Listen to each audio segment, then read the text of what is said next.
Hello and welcome to Building Local Power. I am your co-host, Reggie Rucker, and we are back with another episode for this season where we are highlighting frontline stories in the fight against monopoly power by talking with people from all across the country who are actively engaging in building more equitable, thriving local economies.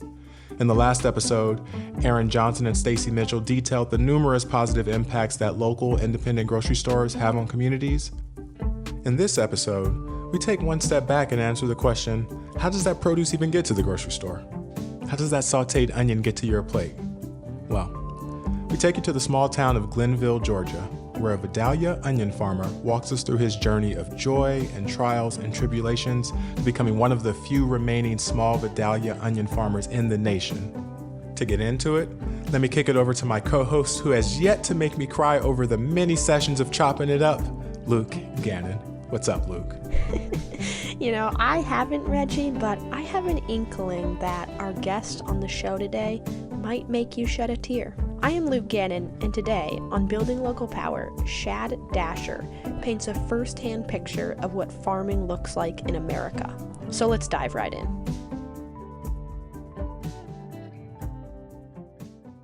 Well, I'm a third generation Vidalia onion farmer. My grandfather, my dad's side was a farmer, and my dad was a farmer. And I just followed in the footsteps. And we used to raise a good bit of hogs, but also a lot of produce. And back whenever my grandfather started growing onions, they found out there was a particular region in this area that has a little bit of low sulfur, and so it makes the onions a little bit sweeter. And from that, I just grew up following behind my granddaddy and my dad and just learning from them, and just fell in love with, like my grandmother would say, playing in the dirt. And just, that's all I've done except for one. I'm a Desert Storm veteran. I joined the National Guard and served in it, then came back to the farm. Apart from when Shad served in the National Guard, the farm has been his entire life. And when you and your parents and grandparents have worked the land for generations, there's no shortage of stories to tell. My dad and his brothers operated Dasher Brothers Farms. And so we had several cousins. I've got 16 cousins. And we would all be doing something on the farm. And somebody's birthday would come up. We would butcher some of the kids and have a big family barbecue at my grandmother's house. And you'd go pull peanuts and have peanut boilings. And, you just got out there and worked the land. And that's one of the most peaceful things, to be able to get out there on the tractor and go to plowing and cultivating and just different things like that. And then, just enjoying being out in the open on a farm, learning how stuff is grown, and watching when you set out like tomato plants, within 65 to 75 days, you'd be picking tomatoes or picking squash. Since the ripe age of 14, Shad has modeled what it means to love the dirt and love working the land. Over the years, the farm has changed from hog farming all the way to Vidalia onion farming. As Shad walks out his front door every morning, this is what he sees. Well, the onion farm, you'll see the fields, and most of them are small fields, anywhere from, say, 10 acres to 50 or 60 acres. You got pine trees and poplar trees and gum trees around the fence rows. And onion season starts here. Like most growers grow their own plant beds. So in, say, mid-August, we'll start turning the ground, preparing the onion beds, and we'll start sowing onion seed in September. And the planting season will go from the whole month of September. And usually it takes about 6 weeks for that onion to grow to about the base of the onion plant needs to be at the size of a number 2 pencil. Then in November and December, you'll pull the plants out of the plant bed. You'll go to the dry production field. There, different people have different settings on the population, but you'll have an implement hooked up to the tractor, which will punch roughly 82,000 to 110,000 holes to the acre. And so 5 good workers can set an acre a day. And it's all hand planted. You have to walk through the fields. You drop off bundles of plants, and the workers come behind and set out. And then they go on to another farm. And this is mainly H2A labor that we're having to use now because we just can't get the local help to come. And so, say from January to early April, it's mainly myself fertilizing and watering the onions and spraying. Then in mid-April, we'll begin the harvest season. Busiest month would be harvest season. Begin by coming to the shed roughly around 5:30 in the morning, check and make sure all the machinery is in working order. We'll have roughly between 45 and 50 workers up underneath the packing house. And we'll start working at 8 o'clock, grading and processing onions and bagging onions. We'll run till about right around 10 o'clock at night. And if there's any trucks that need to be loaded after 10 o'clock, then I would stay as needed. And that would have to be the busiest time, just making sure everybody's doing what they're supposed to be doing. Shad's farm is located in Glennville, Georgia, with a whopping population, according to the census, of 3,707 people, but 10,000 people when you include the outskirts. It's the kind of small community where you know your grocery cashiers and bankers by name, and the kind of community where you patiently await the yearly onion festival. We always have there was a rivalry between Glennville and Viability dealing with the onions. We had our own Glennville sweet onion. And because of the heat degrees, Glennville would always harvest a few days earlier than Vidalia. And so there was always a rivalry between who had the sweetest onion, and we were always ahead of them. And it was a constant battle. And so we have an Glennville Sweet Onion Festival every year that I think this coming year will be the 39th or 40th year running. And so everybody comes into town that has moved off because it's the Glennville Onion Festival. All the friends and family that's moved off come home to see mama and daddy, aunts and uncles. And it's a one big day deal, have a hometown parade, and the food booths and all. And it's a real good time, you know.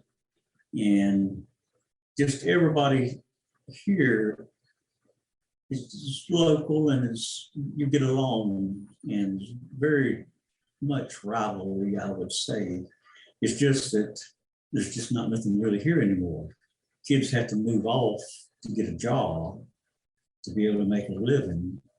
And, you know, you've got several churches, and several churches have different programs, and it's open to the community. And then we do have a little theater where shows are put on. So once a year, twice a year, there's a little skit deal that goes on. But talking back to the grocery stores, there was probably about 15 truck farmers, and that's vegetable people that would grow vegetables. Now in this community, I say right off the top of my head, there's only like 3 of us left.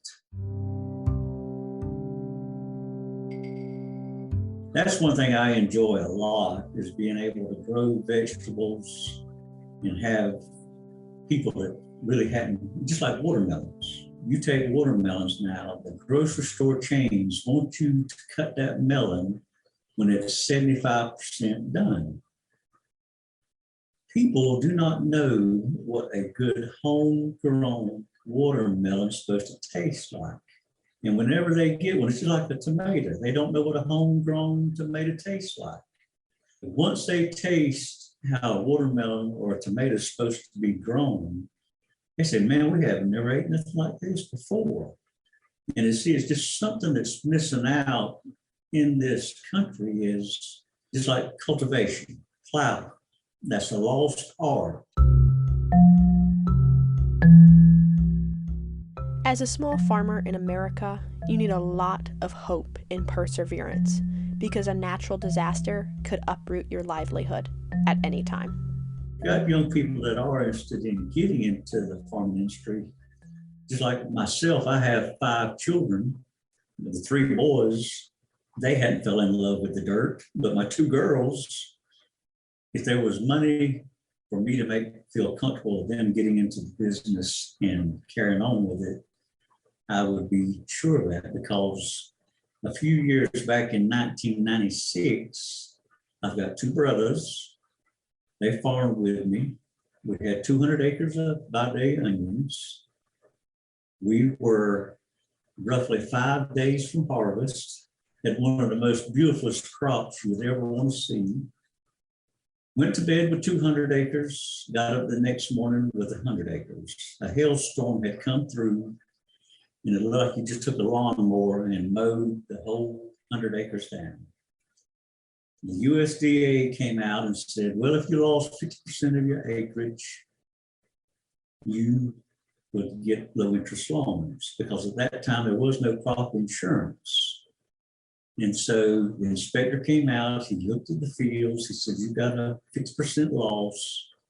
Just keep up with your records on your sales and tonnage off of the other 100 acres and bring them to Reedsville, Georgia, which was 15 miles from farm. We did that. I left my 2 brothers at the tractor shed. I drove 15 miles. I walked into the Farm Service Agency. Miss Annette sat down, took a calculator, calculated out the formula that USDA had provided. And then she looked at me and she said, Shad, you don't qualify for no help. And I says, Miss Annette, I says, I lost 100 acres. She said, yeah, but you made so much tonnage on that other 100 acres that you don't get no help. So 15-mile ride back to the farm, pull up, my 2 brothers look at me, which are younger than me. They say, we're gonna get any help? And I says, nope, we've got to tighten the belt, weather the storm, and just have to hope. And that was the year they quit. And so I tell people I've got the double S disease, and that is stupid and stubborn, because I still love playing in that dirt. And I like growing stuff, and I like seeing the community buying my growth of the vegetables and all. You know, it's just in my blood. But you know, it's just like a German citizen said over in Germany, because my wife is German. I had the opportunity to travel over there. A country with no farmers is no country at all. And this past year is the first time the United States has imported more food than it has exported. And so once you have somebody controlling what you eat, you're in pretty bad shape.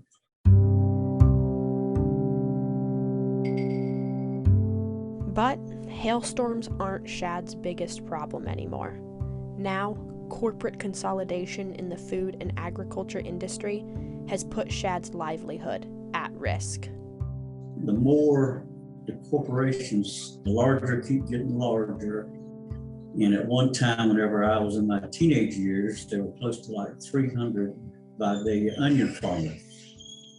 So now they would be roughly somewhere, I would say 21 to 24 farmers left out of that 300. Like here in Glennville, we used to have 3 grocery stores. We're down to 1 grocery store. We've had 2 major hardware stores. Now we're down to 1 hardware store. The downtown area, where you used to have several stores, just about all of those are closed up. You just don't have the type of activity you used to have whenever I was, say, in my later 9-10-year-old. And so it's been a big change since all that's taken place. Well, I do have one dealing with a wholesale house in Atlanta, Georgia. A friend of mine worked with the Georgia Department of Agriculture for a number of years, named Mike. He called me and wanted me to ride up to this wholesale house at the Atlanta Farmers Market. And I rode up there, walked into the meeting, and they're an international company.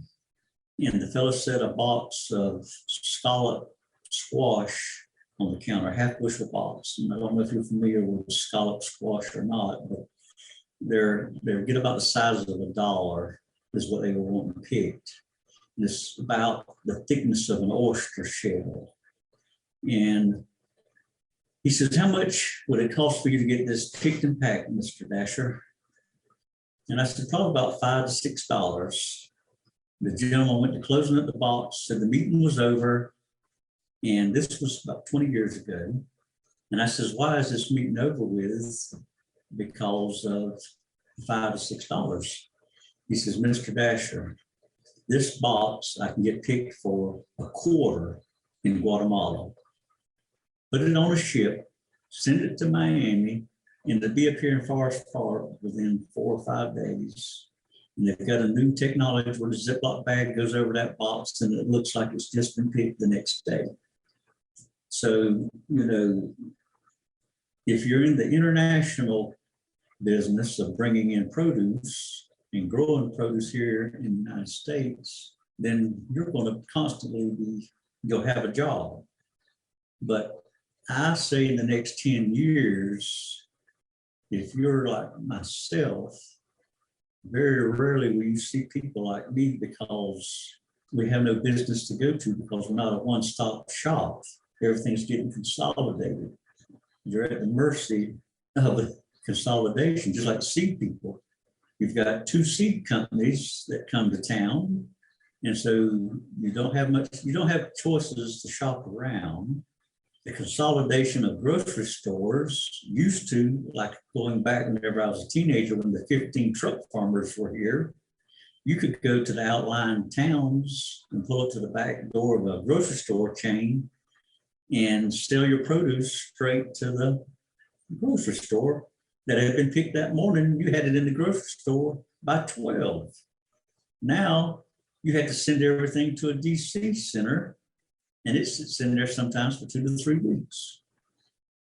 Used to be organic grower of Vidalia onions, but I no longer grow organic Vidalia onions, because before the bigger growers jumped into the organic Vidalia onion business, you could sell a 40-pound carton of Vidalia onions for $35 to $40 a carton. And at one time I'd gotten up to 150 acres of organic Vidalia onions. But when the larger conventional Vidalia onion growers started getting calls from the grocery store chains like Kroger, Publix, Costco's, they started using the organic onions as a little carrot they would dangle out in front of the grocery store chain and say, "Well, if you buy X amount of conventional onions from us, we'll have so many organic onions for you." And so the price plummeted down to $16 to $20 to $24 a carton. And it takes roughly about $25 a carton to break even with organic onions. And so what little niche market that was destroyed by bigger growers. And the grocery store chains now, they are more interested in a one-stop all purchasing point. And so what few growers that are left here growing Vidalia onions had to become international buyers. And so they import a good bit of Peruvian onions, Mexican onions, and Guatemalans, wherever they can source sweet onions. And one time I called Costco's, offered to be able to try and supply them with onions. And they said, no, you don't carry international onions.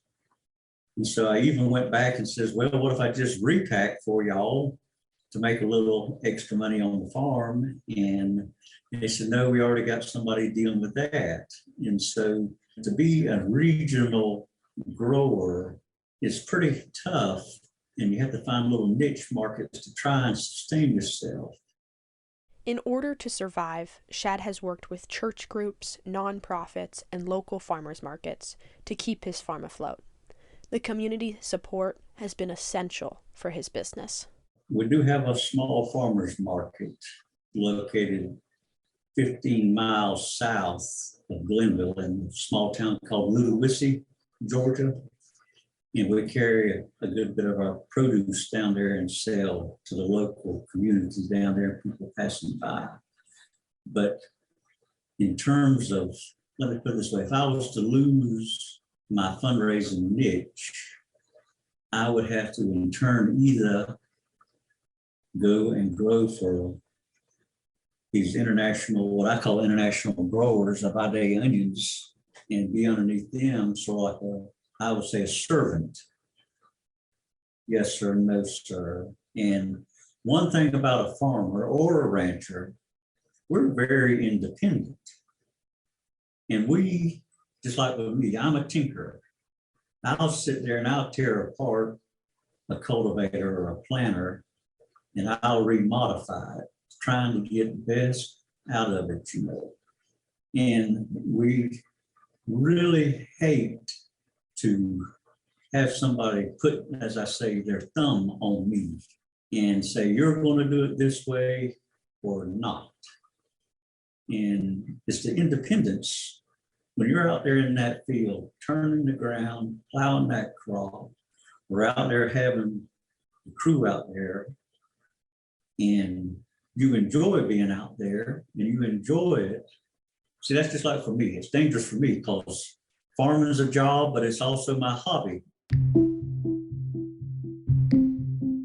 At some point soon, America is going to have to ask itself, can a nation survive without farmers? I, for one, was really taken aback by Shad's story. I hope you were too. A big thank you to Shad Dasher for joining us on the show today. For the second half of this episode, we invited Sarah Carden, who is the Senior Policy Advocate at Farm Action, where she threads Shad's story with the necessary policy reform for the nation's food and agriculture system. But before that, I'm going to pass it to the man who irons his clothes every single morning, even though he works from home, Reggie Rucker. So, you know what they say, Luke, you stay ready so you don't have to get ready. But actually, seriously, what's more important than what they say is what Shad said. A country without farmers is no country at all. But today, we are at a moment where policymakers, regulators, and citizens can make the choice to support a decentralized system where millions of farmers like Shad can produce healthy, local food for their regions. ILSR is telling these stories one at a time and building a coalition of people willing and ready to create a better future. If you connect to the vision of a thriving food and agriculture industry as part of a sustainable community and thriving economy, consider heading over to ilsr.org/donate. Even if it's just $5, $10, whatever you can, your contribution at ilsr.org/donate matters to our work to fight corporate power and build thriving, equitable communities. And if you're looking for additional ways to support, we will always accept a kind review wherever you get your podcast. These reviews make a huge difference in helping us reach a wider audience. Okay, that's our break. Thank you so much for listening. And now, back to the show. Thank you so much, Sarah, for taking some time out to talk with us today. We really appreciate it. First thing I want to do is sort of just like set the table. And I actually didn't even mean to do that, but set the table. So people have a very general sense of the food industry, but basically like shows up on their tables, grocery store shelves, but we don't really know where it comes from. Like we have this vague sense, of a migrant farmer who's doing this grueling work out in the fields. But then beyond that, we just like really don't know how it gets from the cliche farm to fork, but we don't really know like how that happens. So we were blessed to hear Shad's story, and that was enlightening for us.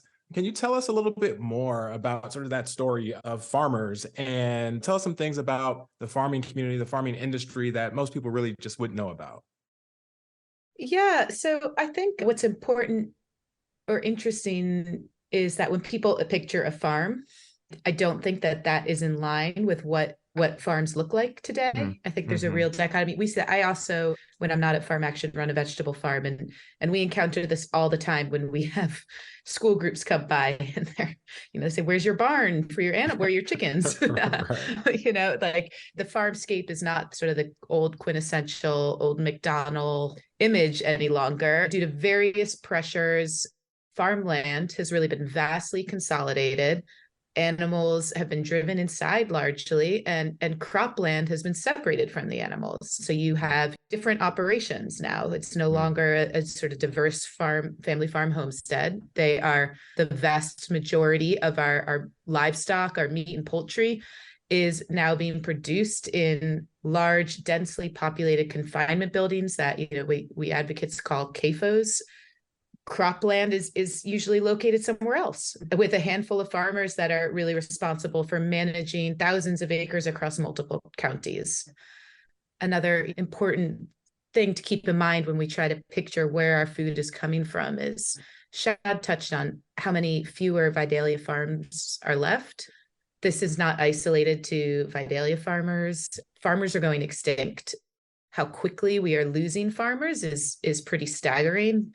I think in the mid 1930s, we sort of peaked at around 6.8 million farms. Today, we're down to about 2 million.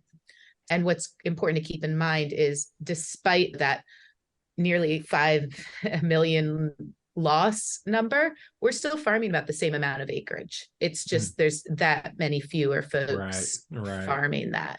This farm landscape has shifted a lot, and unfortunately it's been at the detriment to the most. There's a handful of agribusinesses that are doing great from this, but in the meantime we're seeing a loss of farmers. We're seeing the extraction and depopulation in our rural communities, and we're seeing a real resiliency issue in our food supply chain that I think the pandemic highlighted and really brought to the table, but has been there for a long time, and it is really a food national security issue.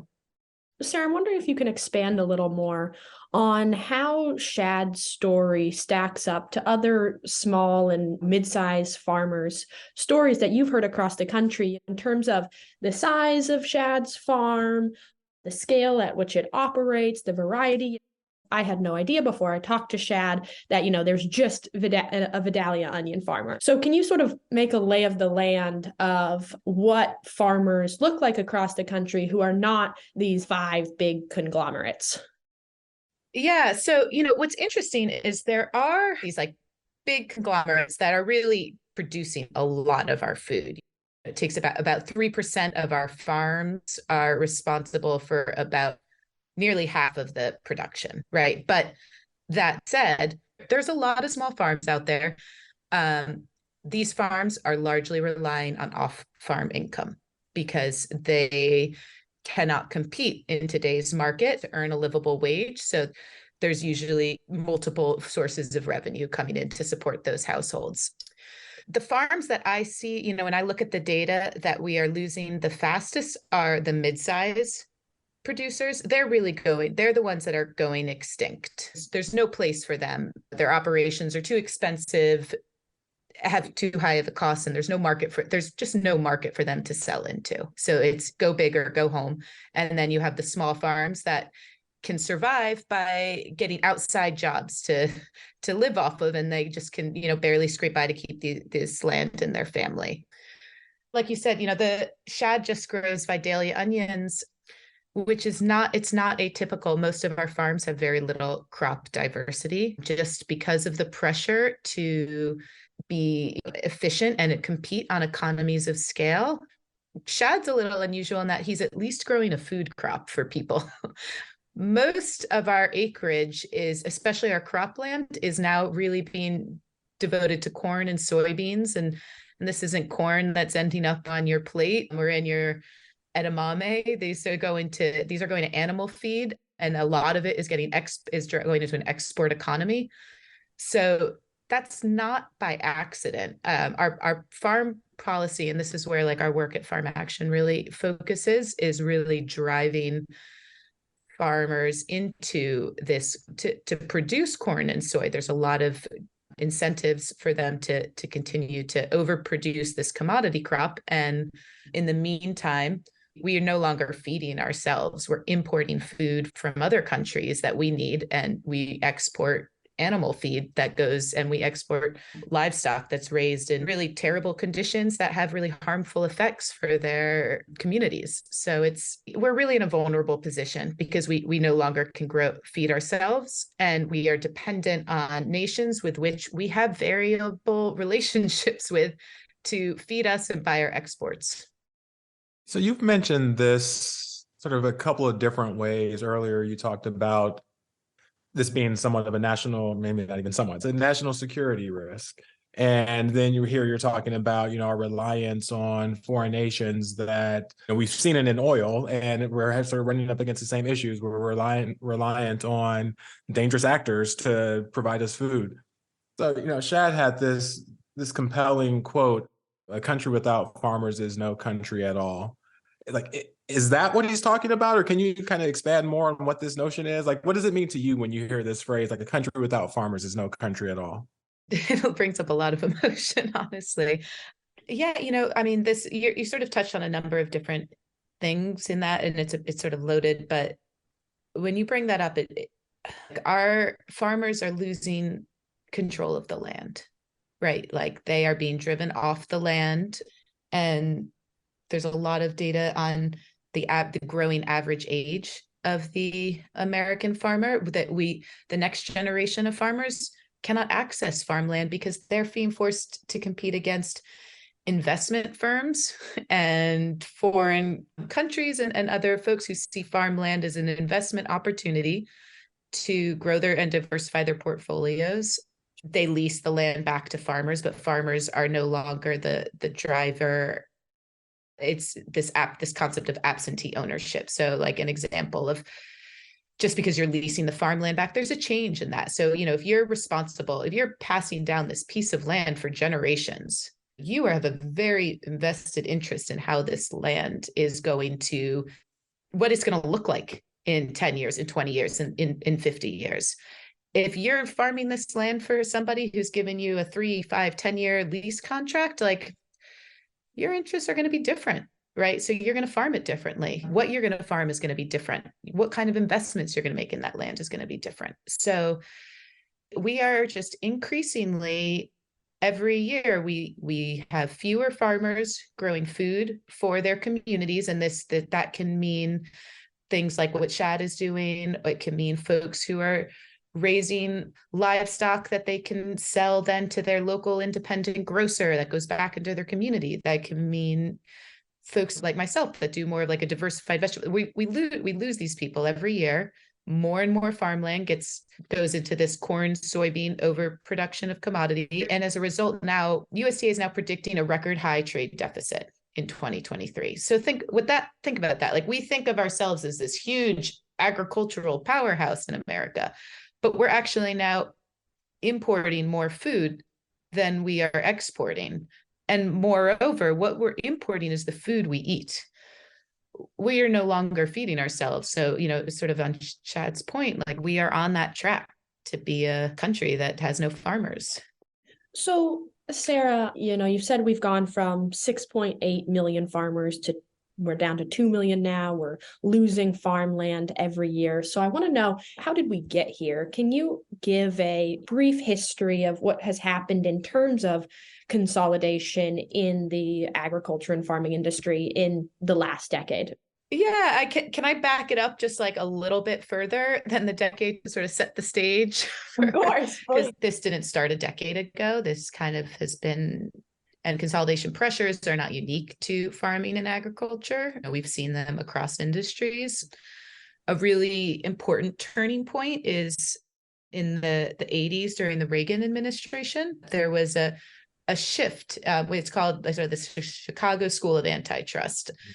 And there was a shift in interpretation of antitrust legislation that had been in place for a very, very long time, which traditionally existed to promote competition and healthy competitive markets. And they instead started prioritizing efficiency. And this meant, with the argument that this would lead to cheaper stuff for Americans, right? And this is where this rise of bigger is better came from.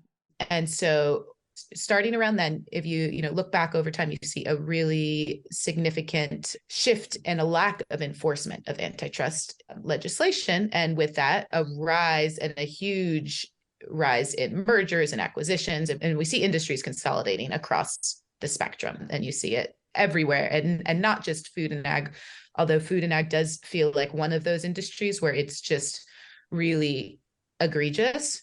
We have a report out at Farm Action, the concentration report, that sort of examines all the different industries within the food and ag system and the food supply chain, and every single sector. Economists will argue that when the top 4 corporations control more than 40% of the market, you're in a precarious situation. This could lead to a real vulnerable market opportunity. In the food and ag where space where I work, we see things like 85% market control in beef and 60% in chicken processing. In the seed industry, there's 3 guys. Shad talked about this. He's got 2 people he can get fertilizer from, 3 people he can get seed from. And for farmers, where this comes into play, so they have this huge consolidation on their input side, everywhere, all the things they need to bring into their farm to have a productive operation or an operative season. They have no control over their market. They're forced to pay what they're offered, and often under very dangerous terms. And then there's the buyer side, where they're selling to, and that is equally as consolidated. So they have no leverage there. And so they're stuck. And people often refer to this like hourglass. They're stuck in the middle, in between all these huge entities. And it gives them very, very little opportunity.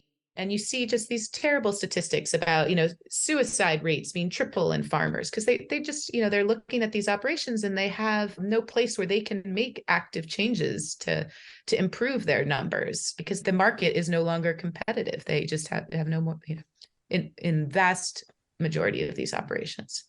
So you've made the case for why the way that the industry is currently set up and overly concentrated is problematic for the farmers themselves, the small and mid-sized farmers themselves. Is there a similar sort of problem that then sort of trickles down to the consumers, or are they winning? Are they getting cheaper fruits and vegetables and food, and everything's good for the consumer, and it's just the farmers that are hurting? Is there a problem for consumers that we should be concerned about as well here? We are now seeing the failure of this policy. On the consumer end of the spectrum, we are seeing record high food prices. Everybody knows how much they were paying for eggs, right? And Farm Action actually did a report recently. We sent a letter to some of the enforcement agencies. We looked at the financial records of some of the major egg corporations. And while prices are sky high for consumers, they are also reporting record high profits. And we do this a lot at Farm Action. So we see this in fertilizer. We send a similar, we do these reports. We've seen it in meat packing.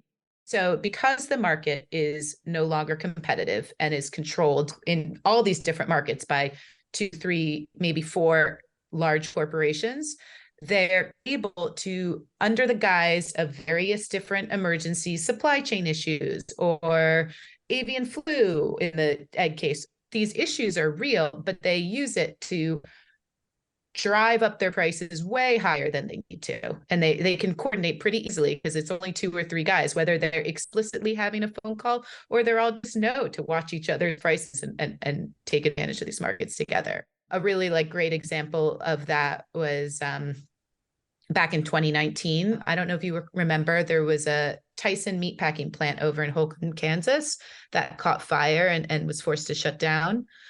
That plant was responsible for 5 or 6% of the beef processed in the US.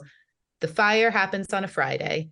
By Monday morning, the meat packers are out there saying, you better go get your beef because we're down. We're going to have a huge shortage nationwide. So, we've all seen what happens. The shelves are empty. There's this huge run. Meanwhile, the price retailers are paying is racked up. At the same time, the meat packers are cutting the price they're paying to these cattle producers because they're saying we've lost processing capacity, right? So you look at 2 weeks following that fire, and we found there was a 67% spread between what the beef packers are paying to the farmer and what they're charging retail grocery, which is, just to put that in perspective, 143% increase over the preceding 2 years. Oh, geez. But here's the kicker.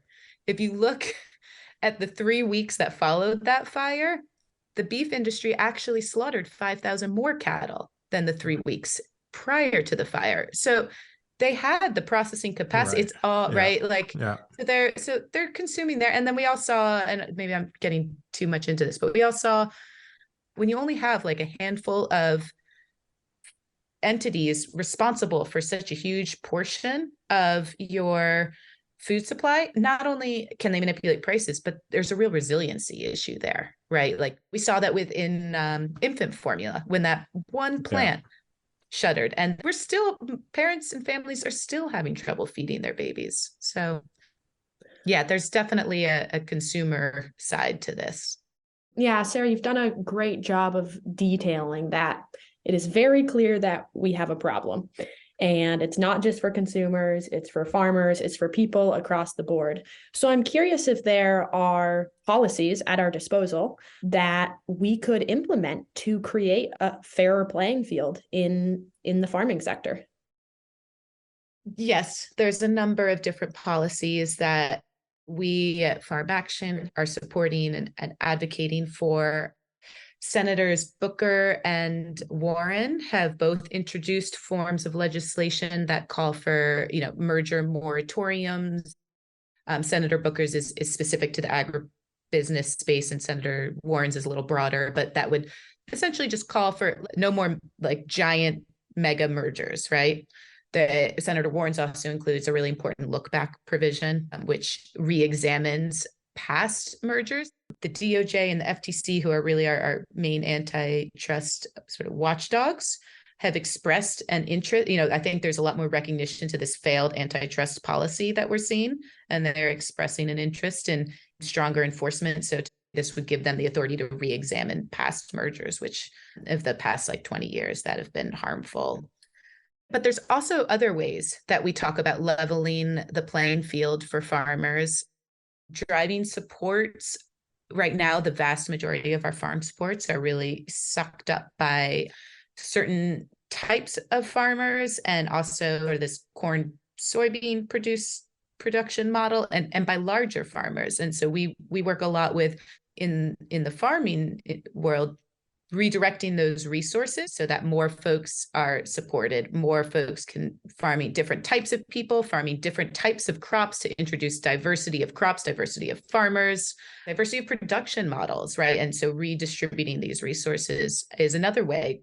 The reason that a lot of farmers, and we're farmer led, we are not calling out the soybean corn farmers, we're supporting them. They're farming what they need to do because if they farm corn and soybean, they have a lot of different government supports if they do it conventionally to give them a stable, safe income. But if they want to go and grow vegetables, for instance, and hopefully it's not organic or regenerative, because that's even harder, there's very little. There's just much less out there. And this ranges from crop insurance options to technical assistance to infrastructure to market opportunity. We just don't make the same kinds of investments in other farming industries. And so as we get sort of near the close of this, we want to end on a little bit of a high note, despite all the the seriously dire potential to not preserve this critical industry. You just laid out the tools that are available and the interest in doing something from our policymakers. So what happens if we do? What happens if we get this right? What does Shad's story look like in the long run? And what does, you talked about it, he talked about it, like that next generation of farmer who gets to take over and carry the legacy forward. Like what does that look like if we get this right? I like ending on that note. This is a fun game. But, yeah, no, I mean, we think a lot about what our vision for the food and farm system is, with back to communities with farmers who are growing, a more regionalized local food distribution network that supports farmers growing food for their communities that they can sell to a local independent grocery store, and that they can bank at their local bank and have support local restaurants. And that's a real key to adding resiliency to our farm system, addressing national security and bringing back our rural communities and bringing back a path to opportunity for the next generation of farmers. I could go on for a long time about the details of what that vision looks like. So I know we have a limited time, but that's kind of the picture. Of course, one that the other way of creating resiliency is through the environment too, and that their production models can really help contribute in that sense as well. So I'd love to hear what book has influenced you. You could be a book you read 10 years ago or last year. Oh gosh, I'm getting sweaty palms. I really have a hard time with favorite. Gosh, when I was, 20 some odd years ago, I read one of Jane Goodall's books about her sort of work with the chimpanzees called In the Shadow of Man. What was pioneering about her was nobody studied animals the way she did, and nobody asked the kinds of questions she was asking. And so she really revolutionized both an approach to science and our understanding of the world we live in. And that really stuck with me for a long time in how I see things, how I approach problems. That's great. No, I love it. Well, I hope we can revolutionize farming too, and open that path of opportunity that you're talking about.